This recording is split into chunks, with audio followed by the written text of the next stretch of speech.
बच्चों, हर वस्तु, व्यक्ति, भाषा, विषय जो भी है सभी का एक इतिहास होता है और उस इतिहास को जाने बिना चाहे वो भाषा हो, चाहे वो व्यक्ति हो, देश हो, हम उसका पूरा अध्ययन नहीं कर सकते।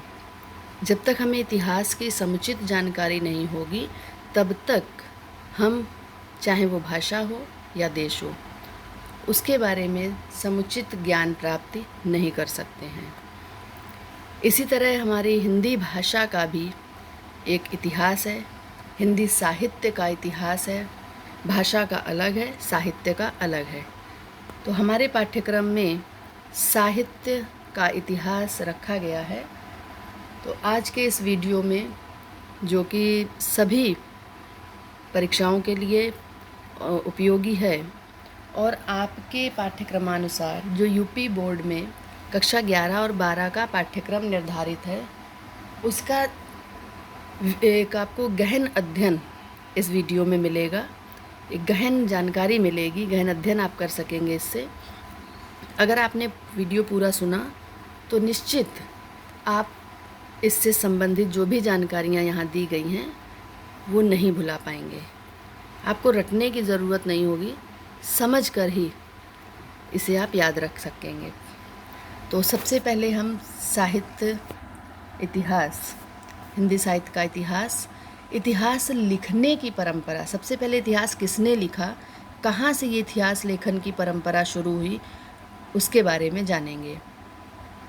हालांकि ये आपके पाठ्यक्रम में इतनी गहराई से नहीं पूछा जाएगा बोर्ड परीक्षा में, फिर भी यहाँ इतनी गहराई से देने का तात्पर्य ये है, इसका आशय ये है या इसलिए दिया गया है कि कक्षा 12 के बाद जो बच्चे विज्ञान वर्ग से हैं वो हिंदी का अध्ययन नहीं करते हैं अधिकतर, और आगे जब प्रतियोगी परीक्षाएं आप देंगे तब उसमें ये सारे प्रश्न पूछे जाते हैं। तो इसलिए इसकी जो बेसिक जानकारी है वो आपको हो जाए, इस कारण से इतनी गहराई से प्रश्न दिए जा रहे हैं, इसका इतिहास का वर्णन दिया जा रहा है। इतिहास लेखन की परंपरा।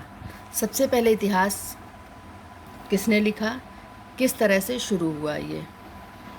यहाँ कुछ लेखक दिए गए हैं जिन्होंने इतिहास ग्रंथ लिखे और सामने उनकी पुस्तकें जो इतिहास से संबंधित, हिंदी साहित्य का इतिहास से संबंधित जो ग्रंथ हैं उनके नाम दिए जा रहे हैं। तो इनके बारे में समझ लेते हैं। सबसे पहले जो हिंदी साहित्य का इतिहास है वो फ्रेंच भाषा के लेखक गारसा द तासी, किस भाषा के थे ये? फ्रेंच भाषा के। इन्होंने पुस्तक क्या लिखी? इस्त्वार द ला लिटेरेत्यूर एंदुई एंदोस्तानी। किसने? गारसा द तासी। ये फ्रेंच भाषा के साहित्यकार थे और इन्होंने हिंदी साहित्य का इतिहास लिखा। सबसे एक सराहनीय प्रयास कहा जा सकता है। इससे पहले किसी ने भी इस ओर ध्यान नहीं दिया कि हिंदी साहित्य का भी इतिहास होना चाहिए। जैसे अन्य भाषाओं का है, अन्य विषयों का है, वैसे हिंदी साहित्य का इतिहास इन्होंने ही परंपरा आरंभ की। लेकिन इनका जो ग्रंथ है ये सर्वमान्य ना हो सका। ये हिंदी साहित्य के इतिहास का एक कह सकते हैं कि जो पूर्णतः सर्वमान्य ग्रंथ नहीं कहा जा सकता। कुछ कमियां थीं इसमें। विशेषताएं क्या थीं इसकी? इसमें हिंदी व उर्दू के अनेक कवियों का वर्णन किया गया था। हिंदी के साथ साथ उर्दू के कवि भी लिए थे इन्होंने, और उनके नाम, जो इतिहास है उन कवियों का वर्णन उनके जन्म के अनुसार नहीं, उनके जन्म सन के अनुसार नहीं, उनके काल के अनुसार नहीं, वर्ण क्रमानुसार अल्फ़ाबेटिकली जो उनके नाम रखे हुए थे। मतलब जिन कवियों के नाम आ से आते हैं वो सबसे पहले उनको लिख दिया गया, चाहे वो 17वीं शताब्दी के हों चाहे 10वीं शताब्दी के हों। एक तरह से ये कमी भी थी। 3 भागों में ये प्रकाशित हुआ। सबसे पहले ये 1839 में प्रकाशित हुआ, तो ये सफल नहीं रहा एक तरह से। इसके बाद मौलवी करीमुद्दीन, इनका ग्रंथ था तज़किराई शुअराई। हिंदी में इन्होंने लिखने का प्रयास किया और हिंदी के साथ साथ उर्दू कवि इन्होंने भी लिए। लगभग 1000 कवियों का वर्णन इसमें दिया इन्होंने। इसके बाद जो हिंदी साहित्य का हम पहला इतिहास कह सकते हैं वो कहा जा सकता है शिव सिंह सेंगर द्वारा लिखित शिव सिंह सरोज। ये हिंदी भाषा में लिखा गया और ये एक 1813 में 1883 में, सबसे पहले 1839 में, उसके बाद मौलवी करीमुद्दीन ने लिखा 1848 में और शिव सिंह सेंगर ने 1883 में। इसमें लगभग 1000 हिंदी भाषा के कवियों का जीवन चरित्र, उनकी कविताएं मतलब उनकी रचनाएं, उनका जन्म सन, मृत्यु सन, ये सब दिया इन्होंने। इसके पश्चात अंग्रेज विद्वान जॉर्ज ग्रियर्सन, अंग्रेज होते हुए हिंदी साहित्य का इतिहास इन्होंने लिखा। पुस्तक का नाम था the modern vernacular literature of Hindustan. इसके पश्चात मिश्र बंधु इसलिए कहा गया कि ये तीनों भाई मिश्र, श्याम बिहारी मिश्र, सुखदेव बिहारी मिश्र और गणेश बिहारी। ये क्वेश्चन आप इतिहास में 1-2 बार आया है, बोर्ड परीक्षा में पूछा गया कि मिश्र बंधुओं में कौन सम्मिलित नहीं है। 4 नाम दे दिए जाते, 3 ये, चौथा कोई और। तो मिश्र बंधुओं में किसी एक का नाम उनमें से नहीं होता है, या फिर मिश्र बंधुओं में से कौन है इनमें से, तो इन 3 में से किसी एक का नाम दिया जाता। तो ये नाम आपको याद करने हैं। इनके ग्रंथ का नाम था मिश्र बंधु विनोद। ये सबसे बड़ा उस समय का ग्रंथ था जिसमें 5000 कवियों का वर्णन था। ये 1913 में प्रकाशित हुआ। इसके पश्चात सही ढंग से सर्वमान्य जो ग्रंथ आया, जो लेखक आए जिन्होंने हिंदी साहित्य का इतिहास लिखा, वो थे रामचंद्र शुक्ल, आचार्य रामचंद्र शुक्ल। इनका ग्रंथ नागरी प्रचारणी सभा द्वारा प्रकाशित हुआ। ये आपको याद रखना है, किसके द्वारा प्रकाशित हुआ? नागरी प्रचारणी सभा द्वारा। रामचंद्र शुक्ल और हिंदी साहित्य का इतिहास, पुस्तक का नाम है इनका हिंदी साहित्य का इतिहास। ये 1929 में, ठीक है। और इसमें इन्होंने 900 वर्षों के इतिहास को इन्होंने 10वीं शताब्दी से आरंभ किया और 900 वर्षों के इतिहास को 4 भागों में समेटा। कौन से 4 भाग? आदिकाल, भक्तिकाल, रीतिकाल और आधुनिक काल। 4 भागों में समेट दिया। ये इतिहास ग्रंथ सभी उनके परवर्ती इतिहासकारों द्वारा, जो उनके बाद में इतिहासकार आए, सभी ने इसी को आधार बनाया। और कोई भी परीक्षा हो, चाहे आपकी वो यूपी बोर्ड की परीक्षा है, इतिहास संबंधी जो भी तथ्य हैं वो इसी पुस्तक से मान्य होते हैं। इसके बाद बहुत सारे विद्वान आए जिन्होंने इतिहास ग्रंथ लिखे। कुछ हम नाम यहाँ पर देख लेते हैं। डॉक्टर राम कुमार वर्मा, इन्होंने लिखा हिंदी साहित्य का आलोचनात्मक इतिहास। बाबू श्याम सुंदर दास, हिंदी भाषा और साहित्य। आचार्य हजारी प्रसाद द्विवेदी, हिंदी साहित्य की भूमिका। इन्होंने 3 ग्रंथ लिखे हजारी प्रसाद द्विवेदी ने, हिंदी साहित्य उद्भव एवं विकास, हिंदी साहित्य का आदिकाल और हिंदी साहित्य की भूमिका। धीरेन्द्र वर्मा, इन्होंने लिखा हिंदी साहित्य। डॉक्टर गणपति चंद्र गुप्त, हिंदी साहित्य का वैज्ञानिक इतिहास। तो ये कुछ इतिहास पुस्तकें थी जो यहाँ पर दी गई हैं। अब इतिहास को कैसे आगे विकसित किया गया, किस तरह से वो विकसित हुआ, ये हमें जानना है। तो हिंदी साहित्य के इतिहास पूरे काल को 2 भागों में विभाजित किया गया। एक पद्य साहित्य और दूसरा गद्य साहित्य। तो सबसे पहले हम एक भाग का अध्ययन करते हैं, फिर बाद में दूसरे की ओर बढ़ेंगे। पद्य साहित्य प्राचीन रहा है और अधिक लंबा, तो इसलिए हम पहले पद्य साहित्य को 4 भागों में बांटा गया: आदिकाल, भक्तिकाल, रीतिकाल, आधुनिक काल। अब हम एक एक भाग का विस्तृत अध्ययन करेंगे। सबसे पहले आदिकाल लेते हैं। आदिकाल समय सीमा क्या है इसकी? चारों कालों की समय सीमा देख लेते हैं। आदिकाल की सन 993, ये आचार्य रामचंद्र शुक्ल के ग्रंथ के अनुसार है, सन 993 से सन 1318 ईस्वी तक। और अगर कहीं पर 1050 दिया हो तो वो सन नहीं, वहाँ पर संवत होगा। भक्तिकाल सन 1318 से सन 1643 ईस्वी तक, रीतिकाल सन 1643 से सन 1843 ईस्वी तक, आधुनिक काल सन 1843 ईस्वी से अब तक। तो ये समय सीमा चारों कालों की है।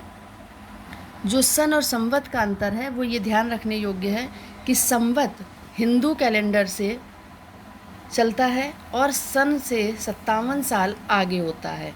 संवत यदि 1050 है तो 57 साल पीछे कर लीजिए, 993, उसमें से 57 आप घटा दीजिए तो सन निकल आएगा, यानी सन 993।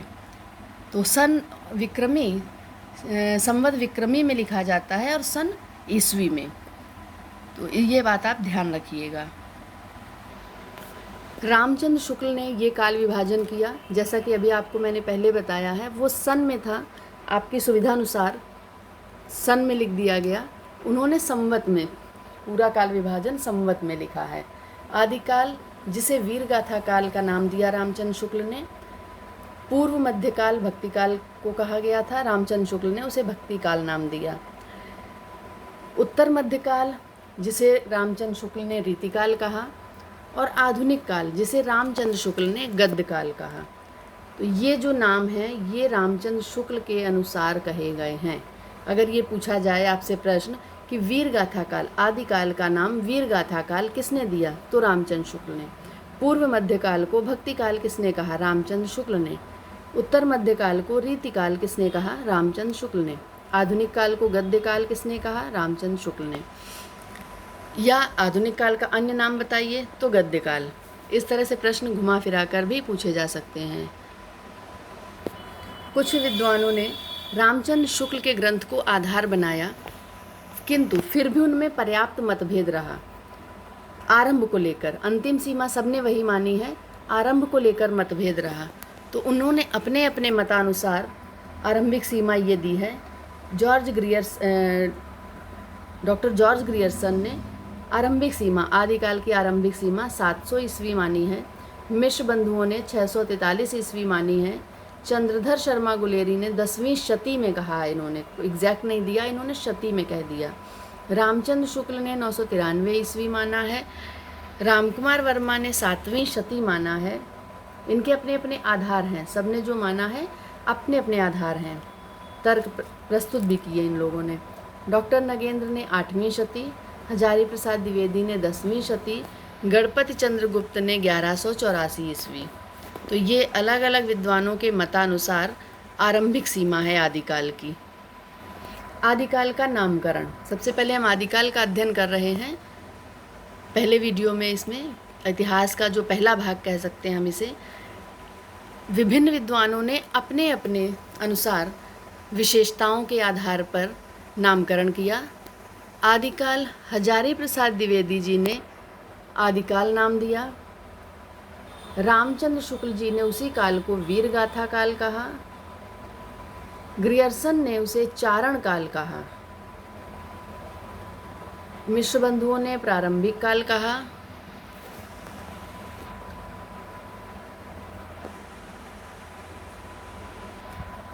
आचार्य महावीर प्रसाद द्विवेदी ने उसे बीज वपन काल कहा, कि इसमें साहित्य का बीज बो दिया गया एक तरह से। अपभ्रंश काल, क्योंकि दो भाषाओं का, हिंदी भाषा का जो बिगड़ा हुआ स्वरूप था, विकृत स्वरूप था, पहले अपभ्रंश था, तो उन्होंने भाषाई आधार पर धीरेन्द्र वर्मा और चंद्रधर शर्मा गुलेरी ने इसे अपभ्रंश काल कहा। सिद्ध सामंत काल, Rahul Sankrityayan, most important question है ये आपकी बोर्ड परीक्षा के लिए, ये कई बार पूछा गया है कि सिद्ध सामंत काल, आदिकाल का नाम सिद्ध सामंत काल किसने दिया, राहुल सांकृत्यायन। जितने भी यहाँ पर ये नाम, और भी बहुत सारे विद्वानों के नाम थे, परंतु यहाँ पर आपकी परीक्षा के लिए जो उपयोगी हैं, महत्वपूर्ण हैं, वही नाम दिए जा रहे हैं। इन्हें आप अच्छी तरह से याद कर लीजिए। अब हम आदिकाल का वर्गीकरण करेंगे कि आदिकाल कितने भागों में बटा था।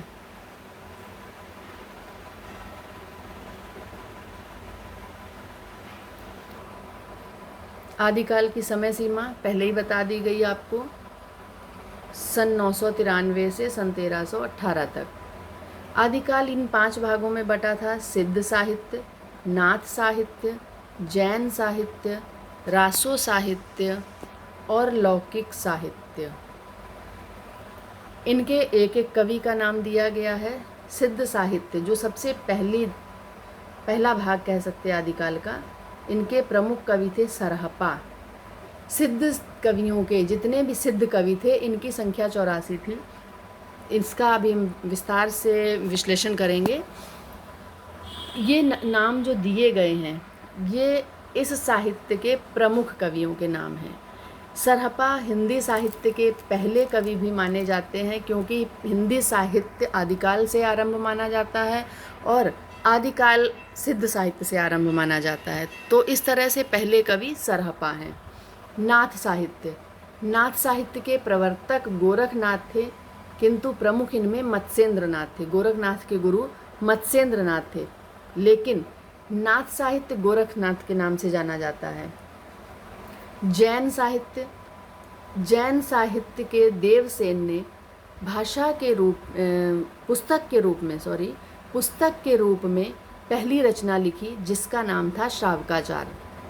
रासो साहित्य चंदवरदाई, जो सबसे अधिक, ये भाग आदिकाल का सर्वाधिक प्रसिद्ध रहा है, क्योंकि इसी के आधार पर, रासों के आधार पर ही आदिकाल की विशेषताएं निर्भर हैं। जितनी भी विशेषताएं हम, चाहे वो युद्धों का वर्णन हो, चाहे वो राज्य आश्रित कवि हों, ये सभी के रासो साहित्य में मिलते हैं। प्रमुख कवि इसके चंदवरदाई। रामचंद्र शुक्ल ने चंदवरदाई को हिंदी का पहला कवि माना है। ठीक है, चंदवरदाई को पहला कवि किसने माना? रामचंद्र शुक्ल ने। इसके बाद लौकिक साहित्य, इसके प्रमुख कवि अमीर खुसरो हैं और हिंदी खड़ी बोली के पहले कवि अमीर खुसरो हैं। खड़ी बोली के पहले कवि का नाम पूछा जाए हिंदी खड़ी बोली के, तो अमीर खुसरो। आदिकाल के बारे में थोड़ा सा विस्तार से पढ़ लेते हैं।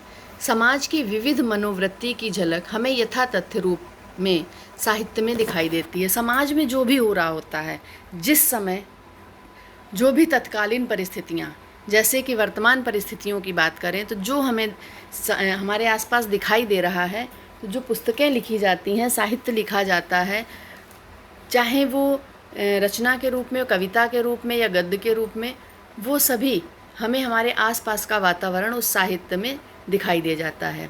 परिवर्तनशील मन अवस्था का चित्रण विविध समय में विविध रूपों में होता रहा है। जिस काल विशेष में जिस भावना विशेष की प्रधानता रही, जिस काल में जो भावना, आदिकाल में युद्धों की भावना प्रबल रही, युद्धों के साथ साथ श्रृंगार भी रहा, तो वही हमें साहित्य में दिखा। भक्ति काल में भक्ति की प्रधानता रही, तो वही हमें हर तरफ दिखाई देती रही। उसी के आधार पर इतिहासकारों ने उस काल का नाम या उस काल का नामकरण या वर्गीकरण कर दिया। विक्रम संवत 1050 से 1375 तक हिंदी साहित्य में जो झनकार एवं कोलाहल में, जो यहाँ पर जो करिए, झनकार एवं कोलाहल विद्यमान है। इस काल में एकता के अभाव में युद्धों की प्रधानता रही। राजा आपस में एक नहीं हो पा रहे थे, आपस में ही लड़ रहे थे।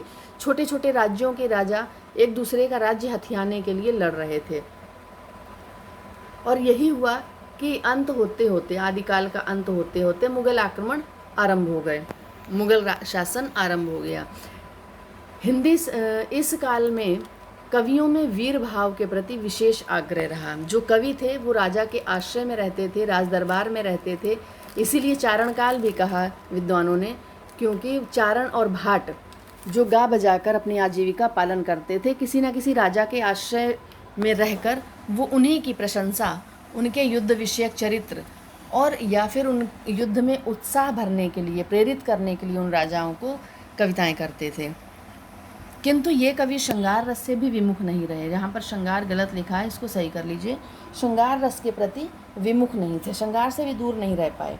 इस काल के प्रमुख ग्रंथ निम्नलिखित हैं: विजयपाल रासो, हम्मीर रासो, कीर्तिलता, कीर्ति पताका, खुमान रासो, बीसल देव रासो, पृथ्वीराज रासो, जय चंद प्रकाश, जय मयंक चंद्रिका, खुसरो की पहेलियाँ, विद्यापति की पदावलियाँ, परमाल रासो आदि।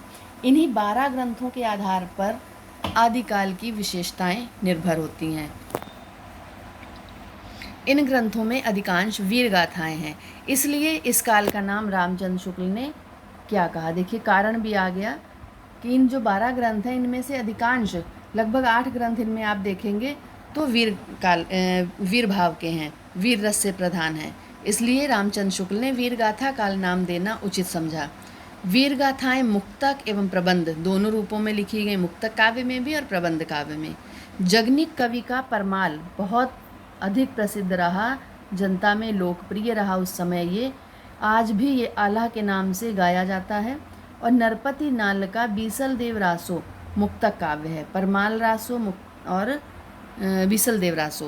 प्रबंध काव्य में दलपति विजय का खुमान रासो, चंद्रवरदाई का पृथ्वीराज रासो। सबसे बड़ा अगर कोई प्रबंध काव्य पूछा जाए महाकाव्य तो वो है सबसे पहला हिंदी साहित्य का प्रथम महाकाव्य पृथ्वीराज रासो। हिंदी साहित्य का प्रथम महाकाव्य कौन सा है? पृथ्वीराज रासो। और सबसे बड़ा महाकाव्य, इसमें 69 समय है।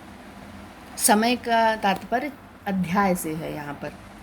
वीर गाथा काल के प्रमुख विषय शौर्य, प्रेम और कीर्ति रहे, जो अपभ्रंश और प्राचीन हिंदी में वीर और श्रृंगार के माध्यम से अभिव्यक्त हुए।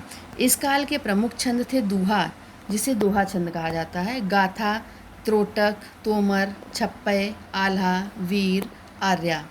कवि लोग प्रायः राज्याश्रित रहते थे तथा अपने राजाओं की प्रशंसा गा गा कर किया करते थे। ऐसे लोग क्या कहलाते थे? भाट या चारण।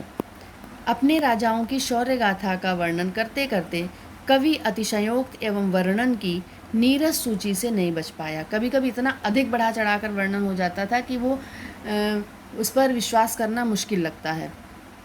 अतएव इन रचनाओं में राष्ट्रीय भावना एवं ऐतिहासिक प्रामाणिकता का अभाव ही है। राष्ट्रीय भावना नहीं कह सकते हैं, राजा के प्रति प्रेम भाव है, राज्य के प्रति लगाव है, किंतु राष्ट्रीय समुचित राष्ट्र, समूचे राष्ट्र को एक सूत्र में बांध कर रखना, ऐसी भावना नहीं है। वीर गाथा काल में जिन युद्धों का वर्णन है वे पारस्परिक वैमनस्य एवं सुंदरियों को लेकर होते थे। उस समय युद्ध किस पर? या तो आपसी मतभेद के कारण किसी राजा का किसी दूसरे राजा से विवाद हो गया तो वो उस पर आक्रमण, उसके राज्य को हथियाने में लग गया। दूसरा कारण था कि किसी न किसी सुंदरी, किसी न किसी राजकुमारी को लेकर विवाद हुआ, उस कारण युद्ध हो गया। तो ये दो मुख्य कारण थे उस समय। उस समय राष्ट्र को लेकर नहीं युद्ध हो रहे थे, अपने व्यक्तिगत कारणों को लेकर युद्ध होते थे। अतएव कवि सुंदर नायिकाओं का वर्णन कर श्रृंगार रस का समावेश किया करते थे। इस काल की भाषा सर्वथा भावानुरूप थी। डिंगल भाषा में, इस काल की भाषा क्या थी? डिंगल और पिंगल। डिंगल भाषा में अब हुए अभूतपूर्व युद्ध वर्णन ही वीर गाथा काल को चमत्कृत किए थे। डिंगल के साथ साथ पिंगल भाषा का भी प्रयोग था। डिंगल में राजस्थानी और जो अपभ्रंश के शब्द थे वो मिले होते हैं, और पिंगल में ब्रज भाषा और अपभ्रंश के शब्द मिले होते हैं। तो ये आदिकाल का विस्तृत वर्णन दिया यहाँ पर। आदिकाल की प्रमुख प्रवृत्तियाँ, विशेषताएं। पहला, राज्य आश्रित कवि। आपको बताया कि कवि कहाँ रहते थे? किसी ना किसी राजा के आश्रय में, और गा बजाकर अपने आजीविका चलाते थे। अपनी जो रोजी रोटी है इसी से वो राजाओं की प्रशंसा के, या फिर किसी राजा के पास जाकर किसी दूसरे राज्य की राजकुमारी का सुंदर श्रृंगार रस का वर्णन करते थे, फिर वो राजा जाकर उस पर आक्रमण कर, इस तरह की बहुत सारी कहानियाँ मिलती हैं। आश्रयदाता राजाओं की प्रशंसा, जिस आश्रय में रहते थे जिस राजा के, उसकी प्रशंसा, उसके युद्ध, सजीव युद्ध वर्णन। चरित काव्यों की, चरित काव्य वही है कि राजा की प्रशंसा का, किसी न किसी राजा के चरित्र का वर्णन करना, गान करना, गुणगान करना। वीर एवं श्रृंगार रस की प्रधानता। राजस्थानी अपभ्रंश, खड़ी बोली, मैथिली मिश्रित भाषा, जिसे डिंगल पिंगल कहा गया। और छप्पय और दोहा छंद, ये प्रमुख विशेषताएं हैं आदिकाल की। इनमें से आप जो भी आपको सरल लगें वो याद रखिए। वैसे सभी आपको याद रखनी, कक्षा 11-12 में तो सभी याद रखनी चाहिए। पीछे कुछ कवि आपको बताए थे प्रमुख, उनकी ये रचनाएं एक एक दी गई हैं। कवि और रचनाएं: दलपति विजय खुमान रासो, ये याद करनी है आपको। नरपति नाल बीसल देव रासो। चंदवरदाई, इसमें पृथ्वीराज चौहान का वर्णन है, और ये जो चंद थे ये पृथ्वीराज के अभिन्न मित्र थे। कहा जाता है एक ही दिन जन्म हुआ था दोनों का और एक ही दिन मृत्यु भी हुई थी, और दोनों एक साथ आजीवन रहे, और चंदवरदाई पृथ्वीराज के आश्रय में ही रहे। जगनिक परमाल रासो, आलाखंड कहा जाता है, दूसरा नाम आलाखंड है। इसमें महोबा के 2 सैनिक आला और उदल की वीरता का वर्णन है।